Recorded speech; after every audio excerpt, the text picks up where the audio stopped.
Posted. Good evening, viewers. This is Rabijita Lahkar joining from Balipara Foundation. Today, we welcome everyone to the fifth session of the day. Today's session is a part of the series, The Interdependence of Ecology and Economy.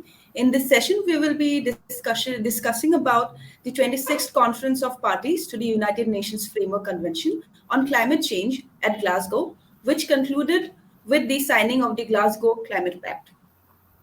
For this, we are truly honored to have our speaker, Mr. Rituraj Fukan, Secretary General of Green Guard Nature Organization, who recently represented India as an official team member on the Climate Force Arctic expedition to the North Polar region. He was the only person from Assam invited to accompany legendary explorers Robert and Barney Swan and a team of scientists, activists, and thought leaders from different climate change impacted regions of the world. He is also the author of the book Fin del Mundo, Lessons from the End of the Earth, which is about his journey from Assam to Antarctica to learn about climate change impacts in the polar regions and its implications for the people of this region. I would now like to open the platform to Mr. Fukan. Thank you. Thank you, Rabijita. It's such a pleasure to be back here with Balipara Foundation. What a journey it has been from the first edition of the Eastern Himalayan Economics Forum. Uh, I am sharing my screen, so let me know when it's visible. Good to go? Perfect. Yeah, we can see it. Yeah, my presentation today is about the Glasgow Climate Pact, Ringside Reflections. I was there as an observer of the Citizens Climate Education Corps, and as we all know, the United Nations Climate Framework Convention on Climate Change holds its conferences every year, and this year was the 26th conference. It was supposed to be originally held last year, but was postponed due to the pandemic. Actually, every COP is five COPs. It's not just one. This year at Glasgow, it was COP 26, which is the supreme body of the convention. Then we had the Conference of the Parties serving as meeting to the parties to the Kyoto Protocol or CMP 16. The CME 3, which is the Conference of the Parties serving as meeting of the parties to the Paris Agreement, and the two permanent subsidiary bodies to the convention, that is the subsidiary body for scientific and technology advice, that is the SBSTA, and the subsidiary body for implementation. So besides having a ringside view of the proceedings of the blue zone, I was witness to the anxiety of the youth and the anger of the affected communities. Uh, that's why it made the COP so important.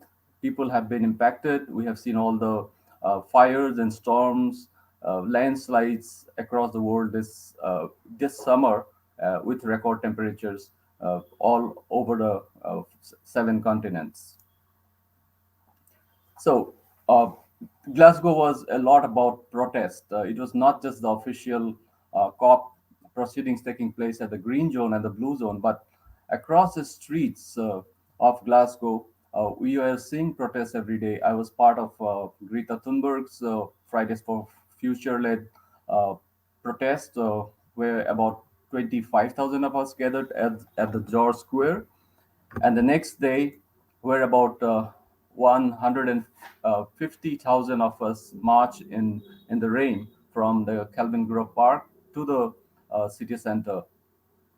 And this continued, as you'll see later, not just on the streets, but inside the negotiation rooms as well.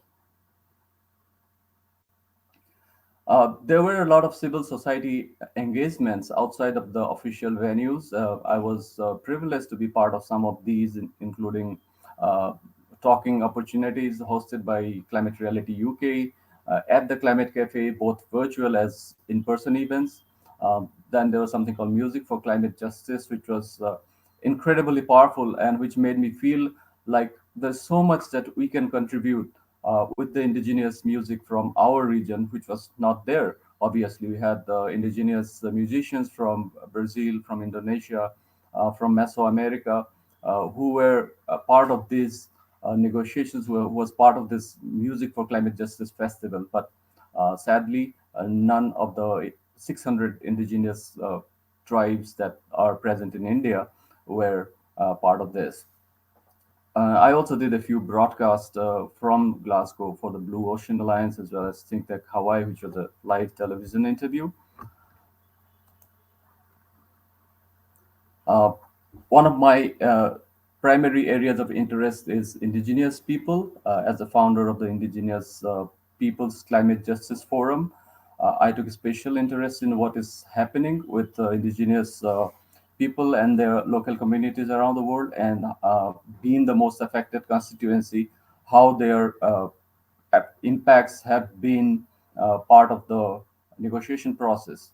Uh, but during this COP, for the first time in the history of the UNFCCC, 28 indigenous people were nominated from each of the 7 UN indigenous socio-cultural regions to engage directly as knowledge holders and share experiences as indigenous experts with the government. So the Glasgow Pact also recognized the important role of civil society, including youth and indigenous peoples, in addressing and responding to climate change and highlighting the urgent need for action. This, everybody felt, was a very strong achievement and historic progress under the UNFCCC to bring the indigenous knowledge holders to the table to voice their solutions and humanize the impacts of climate change. Uh, and it must be added that governments also recognize the global interlinked crisis of climate change and biodiversity loss and the critical role of nature based solutions and ecosystem based approaches in delivering benefits of climate adaptation and mitigation, which I feel Balipara Foundation has been doing from the very first edition of the Eastern Himalayas Naturonomics Forum.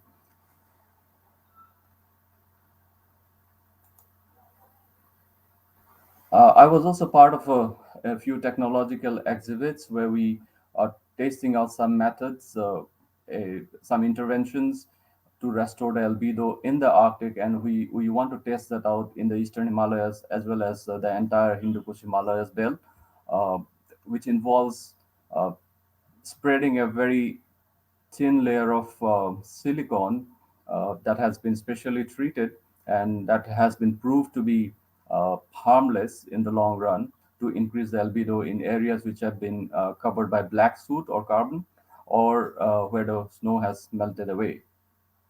So this was something that I was proud to be part of and look to bring towards this region. I also had the opportunity to meet some of the top climate scientists, Dr. Catherine Hayhoe, Dr. Mark Muslin, both of who released very impactful books in the recent days. This was a climate justice seminar organized at the Glasgow Calvin College, where I was part of one of the panels, and then Dr. Catherine Hayhoe and Mark Maslin and Dr. Amar Agrakachuk from Iran, all very renowned climate scientists, were part of that. So these deliberations really made me understand a lot of things. This was on the last day of the official negotiations, and learning about the draft Glasgow Pact, all the 6,000 odd observers, accredited observers, actually walked out of the blue zone with that red ribbon you can see in the photograph, and then we symbolically surrounded the blue zone. And this had never happened in the COP. This was quite unexpected, and I think this was one of the motivations for the world leaders to finally arrive at the compromise pact that we call on the next day. If we look back at the goals that was decided by the presidency, uh, firstly, secure global net zero by mid-century and keep 1.5 degrees within reach. Well, in a way, we managed to achieve that, though not as forcefully as one would have thought. Adapt to protect communities and natural habitats. We made some progress on that, but everybody was disappointed by the lack of progress on loss and damage, which is considered to be the third pillar of the Paris Agreement after adaptation and mitigation. Mobilizing finance, that is some one area which is a big disappointment. Personally, I was quite disappointed that rich nations failed to meet their 2009 promise of collectively providing at least US dollar 100 billion a year by 2020, and they could only raise about 85 billion this year. So the bulk of his funding is also in the form of loans, which is again quite disappointing.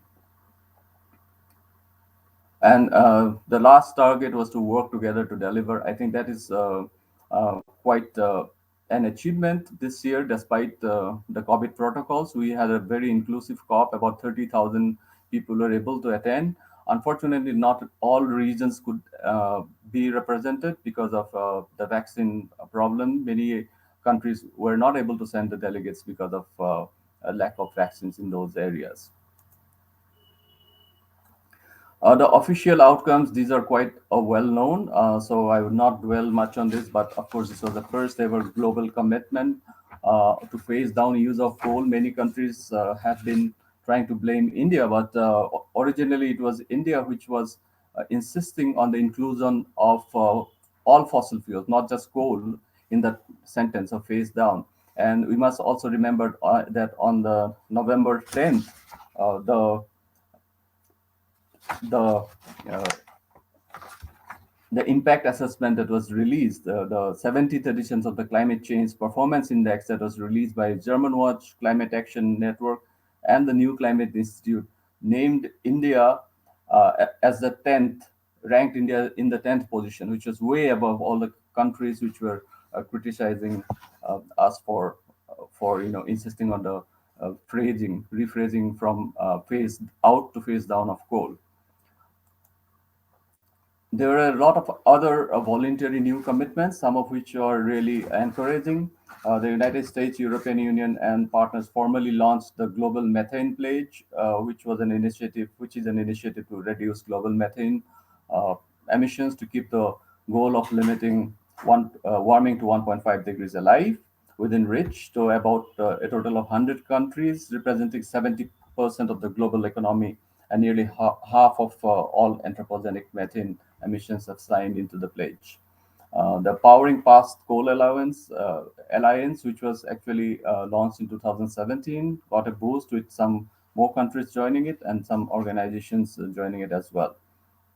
Uh, the Beyond Oil and Gas Alliance, again, it got new concessions, new licensing, and leasing rounds were ended, and then we had the Glasgow Financial Alliance for Net Zero, which represents over 130 trillion of private capital, and then of course the Glasgow Leaders Declaration on Forest and Land Use, which many people have talked about already.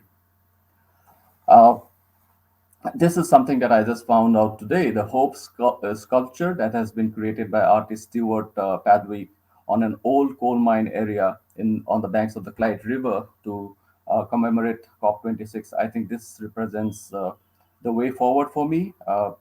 Although the end result was not what we had expected, I must say that it gives me a lot of hope that we will be able to achieve 1.5 next year or the next.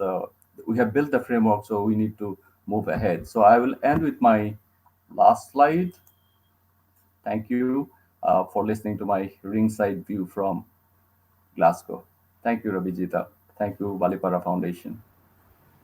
Thank you so much, Mr. Fukon, for giving us some really helpful insights on the Glasgow Pact. We hope we can get you again. Thank you so much. Thank you, everyone.